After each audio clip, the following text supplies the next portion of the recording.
and welcome to the 16th lecture of our laws of motion discussion. In the last lecture, we discussed constraint relation and how to apply them. आज हम लोग उसी को बहुत अच्छे से वापस रिवाइज करेंगे so that you can be proficient in applying constant relation. ठीक है, constant relation में आपको confidence आ जाए वो हम लोग चाहते हैं. ठीक है, so let's begin our discussion with a question. और आज हम लोग HCV भी इस टॉपिक का कंप्लीट कर लेंगे साथ ही में, ताकि आपको कांस्टेंट रिलेशन में कोई भी दिक्कत ना हो. और this session will be also a practice session. आज आप मेरे साथ साथ प्रैक्टिस भी करेंगे. हर क्वेश्चन को जब मैं क्वेश्चन लिखूंगा उसके बाद आपको वीडियो को पॉज कर देना है और खुद से उसको सॉल्व करने का कोशिश करना है, and then only see the solution. ठीक है, और एनालाइज कीजिए कि क्या चीज आपसे नहीं हो पाया, क्या गलती किया. So let's begin our discussion. The question is find acceleration of block. Find acceleration of blocks in the situation shown. और ये सिचुएशन कुछ ऐसा है, ये सीलिंग है, इससे एक पुली लगा हुआ है, इस पुली से इधर एक ब्लॉक लगा हुआ है 4 kg का, इधर एक धागा है, ये दूसरा पुली इस तरह से, इस पुली से धागा लगा हुआ है और ये दोनों धागा एक ब्लॉक को ज्वाइन कर रहा है. ये ब्लॉक मान लेते हैं 5 kg का. And you have to find the acceleration of blocks in this system. तो हम लोग अब यहां पे आप वीडियो पॉज कर सकते हैं, इसके बाद खुद से सोचिए. सॉल्यूशन पार्ट पे आते हैं. पहला चीज आपको जो बताया गया था पिछले क्लास में, वो ये बताया गया था कि सबसे पहले आप टेंशन दिखाइए, और टेंशन दिखाने के लिए आप अभी चाहे तो लॉन्गेस्ट स्ट्रिंग से स्टार्ट कर सकते हैं. सबसे लॉन्गेस्ट स्ट्रिंग मुझे यही वाला दिख रहा है. सो इसमें टेंशन यहां मान लिए T है. इस पूरे धागे में टेंशन T होगा, और यहां पर भी टेंशन T होगा, इस पूरे धागे में टेंशन T होगा, मतलब इस पुली पे टेंशन T ऊपर, यहां भी टेंशन T ऊपर. हमने डिस्कस किया था कि पुली पर नेट फोर्स 0 होता है, तो अगर 2T ऊपर है तो यहाँ पर 2T नीचे होगा, क्योंकि नेट फोर्स 0 होता है, इसलिए जितना फोर्स ऊपर उतना ही फोर्स नीचे. ये 2T पुली पर लग रहा है, इस धागे में टेंशन पता चल गया 2T है, तो यहाँ पर टेंशन 2T ऊपर होगा. स्टेप 1 था टेंशन दिखाना. ठीक है, स्टेप 2 है कि आप इस सिस्टम का एक्सेलरेशन मान लीजिए. इस ब्लॉक का एक्सेलरेशन, इस ब्लॉक का एक्सेलरेशन कुछ A1 A2 लेट कर लीजिए. किसी का भी एक्सेलरेशन किधर भी हो सकता है. We don't know what will be the direction of acceleration. Let's suppose मान लेते हैं कि ये ब्लॉक नीचे जा रहा है A1 से और ये ब्लॉक ऊपर जा रहा है A2 से. इस A1 और A2 में जो इक्वेशन लिखते हैं उसी को हम लोग कंस्ट्रेंट रिलेशन कहते हैं. मैंने दो तीन तरीके आपको इसके लिए कराए थे, और मैंने कहा था जो मेथड 3 है T dot A is equals to 0, sigma T dot A is equals to 0, उसी को हम लोग ज्यादा यूज करेंगे. और उसके लिए मैंने ट्रिक बताया था कि इतना लिखने का जरूरत नहीं, डायरेक्ट लिख सकते हैं.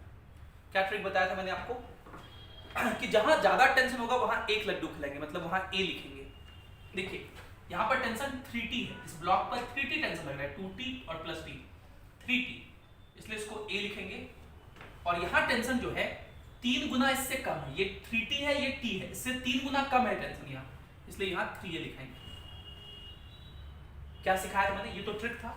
लिखने का तरीका क्या था? ऐसे लिखते थे, मतलब सीखे थे sigma T dot A is equals to 0. इसको हम लोग क्या बोलते हैं? String constraint. Pulley block system में हम लोग स्ट्रिंग कंस्ट्रेंट रिलेशन लिखते हैं. ये स्ट्रिंग कंस्ट्रेंट रिलेशन है. इस ब्लॉक पर टेंशन 3T है, एक्सेलरेशन इसका A1 है, और दोनों ऑपोजिट डायरेक्शन में है, इसलिए डॉट प्रोडक्ट में नेगेटिव होगा, cos 180 माइनस 1 होता है. इसका टेंशन T, एक्सेलरेशन A2, और दोनों सेम डायरेक्शन में है, इसलिए पॉजिटिव. सारे ब्लॉक का टेंशन एक्सेलरेशन लिखिए, वो 0 कर दीजिए, तो वहां से आपका A1 A2 में रिलेशन आ जाएगा. इसको उधर बेस पे TT काट दीजिए, तो देखिए A2 इज इक्वल्स टू हो जाएगा 3A1. लेट कर लेंगे A1 का वैल्यू A, तो A2 का वैल्यू हो जाएगा 3. देखिए A1A, A2 3A. And the last step is mg दिखाइए. इसका वेट 50 न्यूटन नीचे, इसका वेट 40 न्यूटन नीचे, और इक्वेशन लिख दीजिए. इक्वेशन कैसे लिखते हैं, जो ब्लॉक जिधर जाता है उधर वाले फोर्स को पहले लिखते हैं, उसके अपोजिट वाले फोर्स को नेगेटिव में लिखते हैं। ये ब्लॉक ऊपर जा रहा है, ये ब्लॉक ऊपर जा रहा है, तो ये वाले फोर्स को पहले लिखेंगे, क्या लिखेंगे बताइए, T माइनस 40। ये ब्लॉक ऊपर जा रहा है इसलिए ऊपर वाले फोर्स को पहले T minus 40 is equals to mass into acceleration 4 into 3 12 first equation. इस ब्लॉक के लिए क्या इक्वेशन लिखेंगे, देखिए ये ब्लॉक नीचे जा रहा है इसलिए एक्सेलरेशन का डायरेक्शन दिखाना बहुत इंपॉर्टेंट है। ये ब्लॉक नीचे जा रहा है, अच्छा कुछ लोग ना एक्सेलरेशन का डायरेक्शन यहां दिखाते हैं, जी नहीं, जहां ब्लॉक हो वहीं पे एक्सेलरेशन का डायरेक्शन दिखाना है। ये ब्लॉक नीचे जा रहा है ए से, इसके लिए क्या इक्वेशन लिखेंगे, 50 माइनस 3t, इस पे टेंशन 3t लग रहा है, 2t plus t is equals to mass into acceleration 5a। ये दूसरा इक्वेशन। पहले वाले इक्वेशन में आप 3 मल्टीप्लाई कर दीजिए, ये हो जाएगा 3t minus 120 is equals to 36। 3t minus 120 is equals to 36 है, ये कितना हो जाएगा, 50 minus 3t is equals to 5a। Add कर दीजिए, 3t माइनस 3t कट जाएगा, 50 माइनस 120 ये होगा माइनस 70 इज इक्वल्स टू 41, दोनों को ऐड कर दिए तो therefore a is equals to कितना हो जाएगा, माइनस 70 बाय 41 मीटर पर सेकंड स्क्वायर। अगर आपका आंसर निगेटिव आया ना, मतलब आपने जो डायरेक्शन लिया था वो उल्टा ले लिया था, गलत नहीं है। कैसे लिखेंगे जरा समझिए, a आ गया हम लोग का, a का वैल्यू ये रख दीजिए, ये कितना हो गया, माइनस 70 बाय 41 मीटर पर सेकंड स्क्वायर, और ये कितना है 3 टाइम्स ऑफ a, मतलब उसमें 3 मल्टीप्लाई कर देंगे तो माइनस 210 बाय 41 मीटर पर सेकंड स्क्वायर। तो अगर निगेटिव आंसर आ गया तो आप यहां एक क्लैरिफिकेशन लिखेंगे कि hence acceleration of 5 kg is equals to, देखिए एक्सेलरेशन कितना है 5 kg का, 70 बाय 41, लेकिन आपने किधर माना था, नीचे, और निगेटिव आ गया, इसलिए लिखेंगे कि इसका होगा एक्सेलरेशन 70 बाय 41 मीटर पर सेकंड स्क्वायर, और किधर की तरफ होगा, ऊपर की तरफ, क्योंकि आपने नीचे माना था इसलिए किधर होगा, ऊपर। हो सकता है बुक में ना इसको ऐसा लिखा रहे, 77 बाय 41 लिखे और 10 को g लिखे, ऐसा ऊपर की तरफ, तो ये फॉर्मेट भी आंसर का चलता है। एक्सेलरेशन ऑफ 4 kg ब्लॉक अगर देखें तो क्या लिखेंगे हम लोग, माइनस 210 बाय 41, और ऊपर था हम लोग माने थे, होगा किधर, नीचे, क्योंकि निगेटिव आ गया, इसलिए 210 बाय 41 मीटर पर सेकंड स्क्वायर ऊपर की तरफ, दैट इज 21 बाय 41 g ऊपर की तरफ।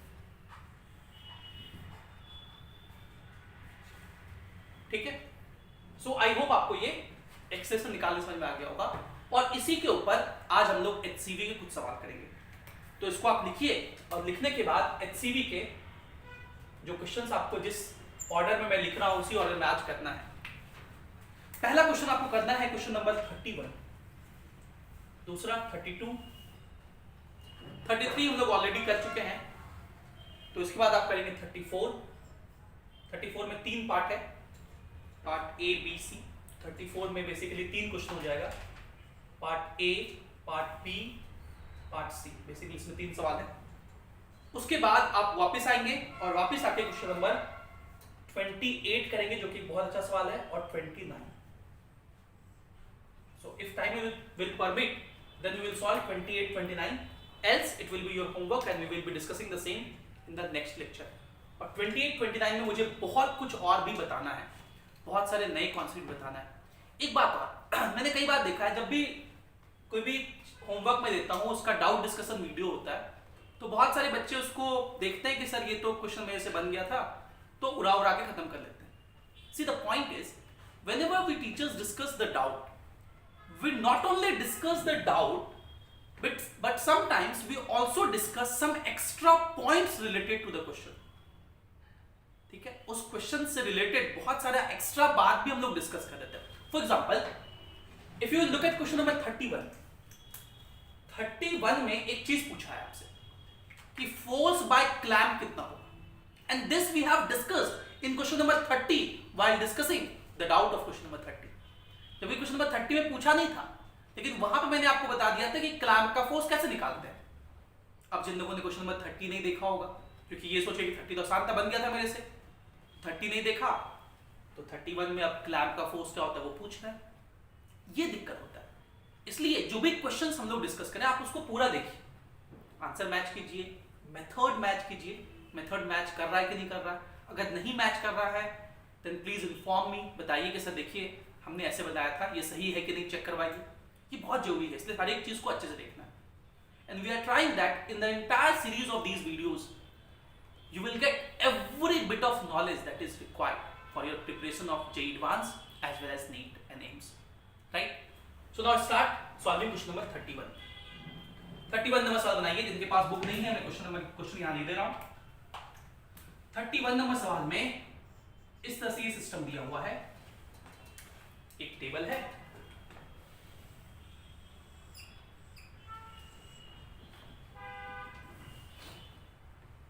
इस पर एक ब्लॉक रखा हुआ है, इस ब्लॉक का मास 2m है, इससे एक धागा कनेक्टेड है, उससे एक पुली लगा हुआ है, ये पुली इस तरह से जाता है, पुली से धागा जाता है, ये धागा यूं करके एक ब्लॉक से जुड़ा हुआ है और इस ब्लॉक का मास है m, ठीक है। और ये धागा वापस से इस क्लैंप से बना हुआ है, इस तरह से, ये क्लैंप, इसको क्लैंप बोलते हैं, मतलब जो पुली को बांध के रखता है, ठीक है। ये सिस्टम दिया हुआ आपको, और आपको इस क्वेश्चन में 3 पार्ट कर निकालने का है। पहला find the acceleration of mass m, इस मास m का एक्सेलेरेशन निकाले। इसका ध्यान देना है क्वेश्चन में ये भी कि किसका एक्सेलेरेशन पूछा है। कई बार हम लोग क्या करते हैं, एक्सेलेरेशन निकाल दिए छोड़ दिए, नहीं, आपको इस फॉर्म में फाइनली आंसर लिखना है आदत डाल के। और क्वेश्चन को पढ़िए हमेशा कि किस चीज का एक्सेलेरेशन पूछा है। दोनों का पूछा है तब तो कोई बात नहीं, दोनों का पूछा तो पूछने का ऑर्डर क्या है, 5 kg 4 kg, तो दिस कॉमा दिस लिखेंगे। उल्टा ऑर्डर दिया तो वो उल्टा, उसमें गड़बड़ी हो जाता है कई बार। तो इस वाले क्वेश्चन में इसका एक्सेलेरेशन पूछा है, आपसे पूछा है कि बताइए इसका एक्सेलेरेशन क्या होगा, E1। और क्या पूछा है, और टेंशन भी पूछा है। तो इस धागे में टेंशन अगर T मानते हैं तो इस T का वैल्यू भी पूछा है। और क्या पूछा है, थर्ड पार्ट में पूछा है calculate the force exerted by clamp on pulley A, ये पुली A है। आपसे पूछा है force by plank on pulley A। Try कीजिए अच्छे से, वीडियो बनाइए, बिल्कुल वही स्टेप्स को फॉलो कीजिए, you will get your answer. Please try it.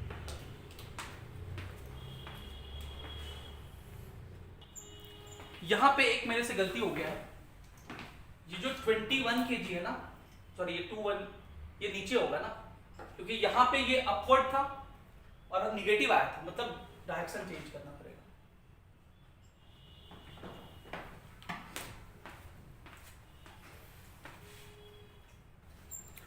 So let's discuss this question number 31।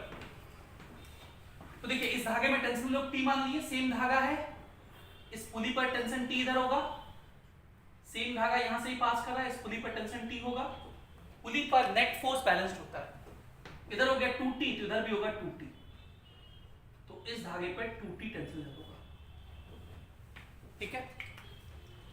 फिर हम लोग एक्सलेशन लिखते हैं। मैंने कहा था ज्यादा टेंशन एक लड्डू, तो इसके पास ज्यादा टेंशन है, 2 टाइम्स ज्यादा टेंशन है, तो इसको हम लोग एक लड्डू खिलाएंगे A, और इसके पास टेंशन हाफ है इसका, देखिए 2T है, ये T है, आधा है, तो इसका एक्शन हम लोग 2A मान लेंगे। हम लोग को इसी 2A का वैल्यू निकालना है, ठीक है। अब तीसरा स्टेप क्या था, सॉल्व करके दीजिए mg लगा करके, इसका वेट mg लिखेंगे, इसका वेट जो होगा वो दिखाई नहीं, इसका वेट नॉर्मल को बैलेंस कर लेगा, इसलिए वो इस मोशन में हेल्प नहीं करेगा, क्योंकि इस ब्लॉक का मोशन तो इधर हो रहा है ना, इस डायरेक्शन में तो मोशन हो नहीं रहा, इसलिए उसको नहीं दिखाएंगे। इस ब्लॉक के लिए इक्वेशन लिखिए, किधर जा रहा है ये नीचे, क्या लिखेंगे इक्वेशन, mg माइनस t, ऊपर की तरफ फोर्स T है, equals to mass into acceleration 2ma। हम लोग का पहला इक्वेशन हो गया। इसके लिए क्या इक्वेशन लिखेंगे, ये ब्लॉक इधर जा रहा है, कितना टेंशन लग रहा है 2T, ये फोर्स है, इज इक्वल्स टू एक ही फोर्स लग रहा है, force is equals to mass into acceleration 2ma, तो 2 कट गया, T का वैल्यू ma हो गया, ये दूसरा इक्वेशन। यहां से T का वैल्यू हमें वहां रख दीजिए, तो mg minus ma is equals to 2ma, ये सबसे m कटा और ये माइनस है उधर जाके प्लस है, तो g is equals to 3a, तो a is equals to g/3। तो इसका एक्सेलेरेशन कितना हो जाएगा 2g/3 नीचे की तरफ। जो एक्शन मान के बिल्कुल पॉजिटिव आ गया ना, बिल्कुल सही आया। इस केस में इधर सही आया, जितना इधर होगा उतना इधर होगा, यही से हो भी सकता है। ऐसा थोड़ी कि ये ब्लॉक इधर जाए रहेगा, ये ब्लॉक अपने आप ऊपर जाए रहेगा, ऐसा तो होगा नहीं। दूसरा आपसे टेंशन भी पूछा गया था, टेंशन का वैल्यू देखिए ma के बराबर है, तो t ये पहला पार्ट का आंसर हो गया, तो पहला पार्ट का आंसर यहां हो गया, ये हम लोग का पहला पार्ट का आंसर हो गया। दूसरा पार्ट में आपसे टेंशन पूछा गया था, टेंशन कितने के बराबर है, ma के बराबर, मतलब m × g/3 के बराबर। वैसे इस क्वेश्चन में एक चीज क्लियरिफाई नहीं किया, कौन से वाले धागे में टेंशन, तो इन्हें लॉन्गेस्ट में पूछा था, तो ये वाला लॉन्गेस्ट, लेकिन लिखना चाहिए था कौन से धागे में टेंशन, क्योंकि दो धागा है यहाँ, एक ये वाला और दूसरा ये छोटा वाला भी तो है, तो दोनों में अलग अलग टेंशन है ना, तो इसमें पूछा था, ठीक है। तीसरा आपसे पूछा है फोर्स ऑन द पुली। अब इस बात को बहुत अच्छे से समझिएगा, इसको मैंने समझाया है लेकिन मैं फिर से रिपीट कर रहा हूं। देखो हम लोग जानते हैं कि पुली पर हमेशा नेट फोर्स 0 होता है, हालांकि इस केस में तो नेट फोर्स 0 होना ही पड़ेगा, क्योंकि ये पुली रुका हुआ है, फिक्स पुली है। कोई भी ऑब्जेक्ट फिक्स्ड है मतलब उस पर नेट फोर्स 0 है, वो तो चल नहीं रहा है ना, एक्सेलरेशन 0 है, नेट फोर्स 0 है। देखिए अगर इस पुली का एफबीडी बनाए तो ये धागा इस पुली पर टेंशन T ऐसे लगाएगा, ये धागा इस पर टेंशन T ऐसे लगाएगा, और ये क्लैंप, इस पुली से 3 चीज बता हुआ है, देखिए ये धागा ऐसे पास कर रहा ना, तो 2 टेंशन उसकी वजह से हो जाएंगे, और एक इस क्लैंप की वजह से, जो कि इन दोनों का जो रिजल्टेंट होगा उसके अपोजिट लगेगा। फिर से सुनिए, इस पुली पर नेट फोर्स 0 है, इस पुली पर नेट फोर्स क्या है, 0 है। तो अभी मैंने 2 ही फोर्स दिखाए, दोनों टेंशन, अभी क्लैंप का फोर्स नहीं दिखाया मैंने। अगर मैं पूछूं कि इन दोनों टेंशन का रिजल्टेंट किधर होगा, तो आप कहोगे सर ये एक वेक्टर, ये दूसरा वेक्टर, ये दोनों वेक्टर 90 डिग्री पर है, तो इसका रिजल्टेंट इसके बीच में होगा ऐसे, इन दोनों का रिजल्टेंट इसके बीच में होगा कितना, √2t। दो फोर्स अगर 90 डिग्री पर हो तो उसका रिजल्टेंट √2t होता है। फॉर्मूला लगा दीजिए, रिजल्टेंट का √a² + b² + 2ab cos θ, cos 90 0 होता है, a का वैल्यू भी t, b का वैल्यू भी t। तो इन दोनों का रिजल्टेंट उधर है, मतलब इन दोनों का नेट ये हो गया, तो इन दोनों का भूल गए। अब ये पुली रेस्ट पर है, तो क्लैंप जो होगा इसके अपोजिट फोर्स आएगा, यही फोर्स हम लोग से पूछा गया, तो ये फोर्स कितना हो जाएगा, √2t, √2, और t का वैल्यू कितना है, mg/3। तो यही हम लोग के थर्ड फोर्स का आंसर हो गया, force by clamp √2 mg/3। I hope ये क्वेश्चन आप लोग को क्लियर हो गया। आप लोग क्वेश्चन नंबर 32 बनाइए। 32 में यहां पे थोड़ा क्लियर नहीं है, ये m मास का और नीचे 2m मास का है। देखिए मेरे बुक में थोड़ा क्लियर नहीं है, अगर ये सवाल में सही ना लिखूं तो आप लोग अपने बुक के अनुसार बना लीजिएगा। मैं प्रोसेस तो सही लिख सकता हूं, मेरे बुक में क्लियरली दिख नहीं रहा है, बहुत पुराना हो गया है। तो ये m मास है शायद, और ये पुली से कनेक्टेड है इस तरह से, ये दूसरा पुली जो कि सीलिंग से कनेक्टेड है, और इससे जो ब्लॉक कनेक्टेड है उसका मास 2m। और आपसे पूछा गया है find the extension of block mass m, मतलब आपसे इस वाले ब्लॉक का एक्सटेंशन पूछा है, ठीक है। तो सबसे पहला काम हम लोग टेंशन दिखाएंगे। लंबा वाला धागा ये दिख रहा है, तो यहाँ टेंशन T ऐसे मान लिए, ये पुली पे टेंशन T ऊपर, तो इसमें 2T नीचे, तो इस धागे में 2T हो गया। अब एक्सप्रेशन मान लीजिए डायरेक्शन के साथ, तो ज्यादा टेंशन तो एक लड्डू मान लेते हैं, ये वाला A से नीचे जाएगा, ज्यादा टेंशन एक लड्डू, कम टेंशन 2 लड्डू, क्योंकि दुगुना कम टेंशन है 2a। आखिरी स्टेप वेट दिखा दीजिए, इसका वेट 2 mg है, इसका वेट mg इधर लगेगा, इधर की तरफ कंपोनेंट mg sin 30, sin 30 1/2, तो mg/2। एक बात और देखिए, जब नंबर दिया हुआ हो 2 kg 5 kg, तब आप जब वेट दिखाएं तो उसमें वैल्यू लिखें। अगर ये 5 kg होता तो हम 50 न्यूटन लिखते, ठीक है। अगर 9.8 दिया हुआ है तो 49, 9.8 लिखा है। अगर इस तरह से वेरिएबल हो तो आप g के फॉर्म में लिखें, आदत डालिए इस बात। अब इक्वेशन लिखिए, इस ब्लॉक के लिए इक्वेशन लिखते हैं, ये ब्लॉक इधर जा रहा है, हम लोग को यही एक्सप्रेशन निकालना है A1। ये ब्लॉक इधर जा रहा है कितने से, T - mg/2, हो गया force is equals to mass into acceleration 2ma। ये पहला क्वेश्चन हो गया। इस ब्लॉक के लिए लिखिए, ये ब्लॉक नीचे जा रहा है, क्या लिखेंगे 2mg minus 2t is equals to 2ma। यहां सब जगह से 2 कट जाएगा। ये दूसरा इक्वेशन, दोनों इक्वेशन को ऐड कर दीजिए। यहाँ t है, ये माइनस t कटा, mg minus mg by 2 3mg by 2 is equals to 2ma plus ma 3ma। तो 3m से 3m कटा तो a का वैल्यू हो गया g बाई 2। मतलब इस ब्लॉक का एक्सटेंशन g बाई 2 नीचे की तरफ पॉजिटिव आया, मतलब हम लोग सही माने थे। इस ब्लॉक का एक्सटेंशन g इधर की तरफ। ठीक है, let me check the answer, यही है कि नहीं। तो 32 का आंसर g, 32 का आंसर है g by 3 up the plane. मतलब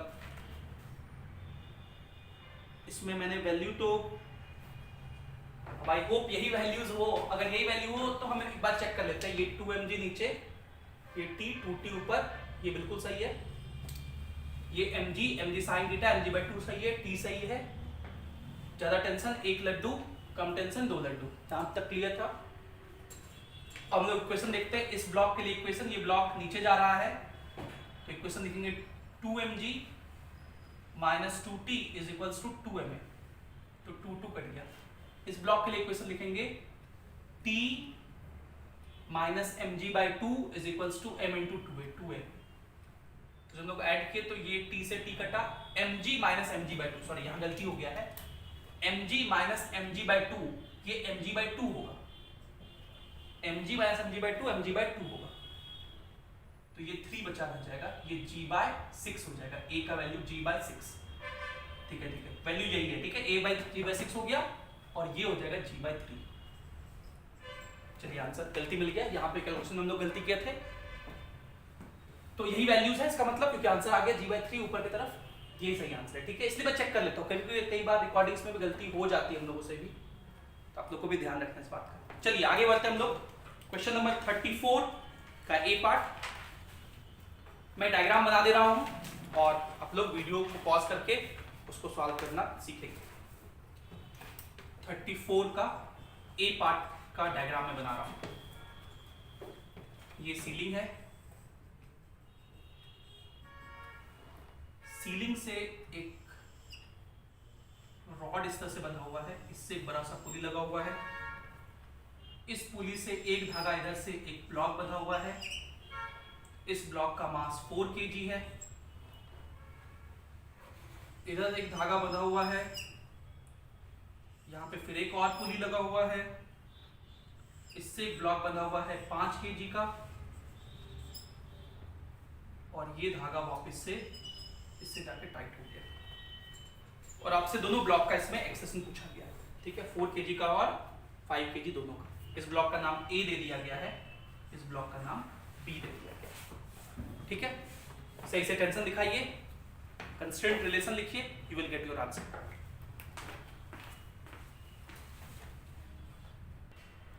चलिए तो डिस्कस करते हैं 34 का A। सबसे लॉन्गेस्ट स्ट्रिंग तो मुझे ये दिख रहा है, तो यहाँ टेंशन T मान लीजिए। सेम धागा में टेंशन सेम होता है, यहाँ TT ऊपर, इसमें 2T नीचे। अब आप डायरेक्ट भी दिखा सीख सकते हैं, इस ब्लॉक पे 2T ऊपर। तो आप एक्सप्रेशन लेट कीजिए। मान लीजिए ये वाला ब्लॉक नीचे जा रहा है A से, ज्यादा टेंशन 1 लड्डू, ये वाला ब्लॉक ऊपर जाएगा 2A से, कम टेंशन 2 लड्डू। इसका वेट 40 न्यूटन नीचे, इसका वेट 50 न्यूटन नीचे। अब इक्वेशन लिख रहे हैं हम लोग, ये वाला ब्लॉक नीचे जा रहा है, तो क्या इक्वेशन लिखेंगे 50 minus 2T, 50 minus 2T is equals to mass into acceleration 5A। ये पहला इक्वेशन हो गया हम लोग का। और ये ब्लॉक ऊपर जा रहा है, क्या इक्वेशन लिखेंगे T minus 40, T minus 40 is equals to 8A। ये दूसरा इक्वेशन। इस वाले इक्वेशन में आप 2 से मल्टीप्लाई कर दो, तो ये हो जाएगा 2T minus 80 is equals to 16A। और इन दोनों इक्वेशन को ऐड कर दो, ये वाला और ये वाला, तो 2T माइनस 2T कट जाएगा। 50 minus 80 minus 30 is equals to 21A। तो ए का वैल्यू माइनस 3/7, सॉरी 3 से काटेंगे तो माइनस 10/7 मीटर पर सेकंड स्क्वायर। जिसको आप -g/7 भी कह सकते हो, ये a का वैल्यू आ जाएगा, मतलब ये हो जाएगा -2g/7, 2a है ना, और ये हो जाएगा -g/7। तो यहाँ पे हम लोग को क्लैरिफाई करना पड़ेगा, एक्सेलरेशन कितना है 4 kg का,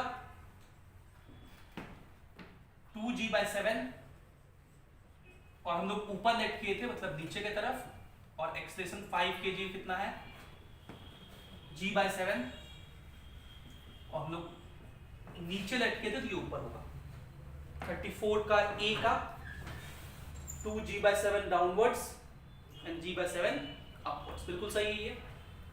अब बी पार्ट यहां मैंने आपको बना के दिखाया है, बी पार्ट देखिए, सबसे लंबा धागा तो मुझे यही दिख रहा है, तो यहाँ टेंशन T ऐसे, यहाँ टेंशन T ऊपर, यहाँ टेंशन T ऊपर, ये 2T नीचे, इसमें 2T ऊपर,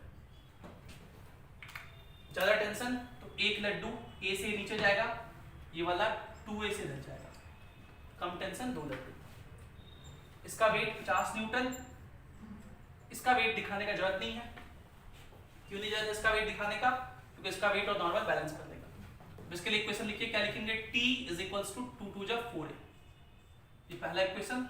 इसके लिए क्या लिखेंगे, नीचे जा रहा है तो 50 - 2T = 5A, ये दूसरा इक्वेशन सॉल्व कर दे रहे हैं। देखिए 50 - 2T, T का वैल्यू 4A है तो 2T हो जाएगा 8A = 5A, तो A हो गया 50/13 मीटर/s², मतलब 5g/13,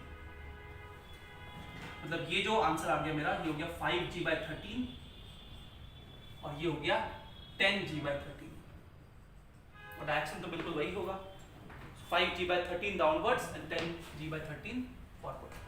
ठीक है, नेक्स्ट 34 का सी पार्ट करते हैं। सबसे लंबा धागा तो मुझे ये दिख रहा है, ये टेंशन T ऊपर, सेम धागा यहाँ टेंशन TT, इसमें 2T। ठीक है, अब ये ज्यादा टेंशन है तो मान लेते हैं ये कम लड्डू खाएगा, ऊपर की तरफ A से जाएगा और ये नीचे जाएगा 2A से, कम टेंशन ज्यादा लड्डू।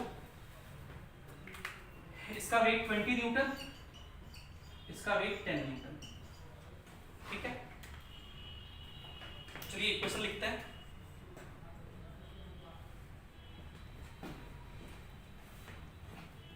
इस वाले ब्लॉक के लिए इक्वेशन लिख रहे हैं, ऊपर जा रहा है तो क्या लिखेंगे, 2T - 10 = A, 1 × A होता है।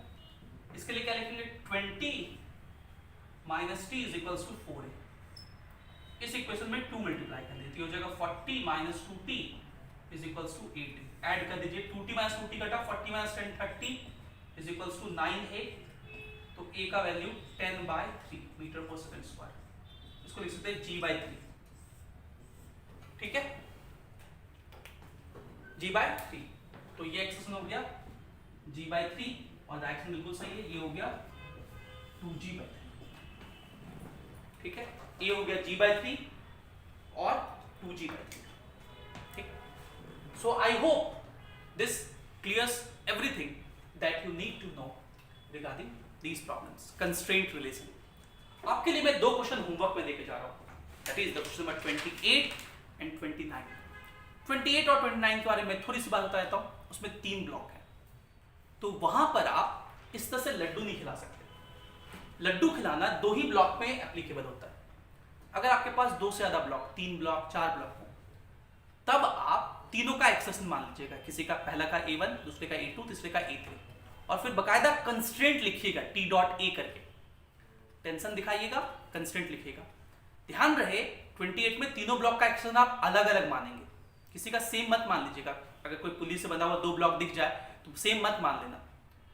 आप सेम तभी मानते हैं जब आपको पता हो एग्जैक्टली कि वो सेम है, नहीं पता हो तो आप अलग अलग मानते हैं, A1, A2, A3। कंस्ट्रेंट लिखिए, उसको सॉल्व कीजिए। 3 ब्लॉक प्रॉब्लम बहुत इंपॉर्टेंट होता है, उसमें 4 वेरिएबल होते हैं, क्योंकि 3 ब्लॉक तो 3 एक्सलेशन और एक टेंशन T, 4 वेरिएबल, तो आपको 4 इक्वेशन लिख के सॉल्व करना पड़ेगा। मेहनत का काम है, ये मेहनत कीजिए। अगले क्लास में हम लोग उसके डाउट के साथ मिलेंगे, राइट? उसमें मैं कुछ और बातें भी सिखाऊंगा। So this completes our today's lecture. With this we will meet in the next lecture. Thank you for being with us. Have a great day.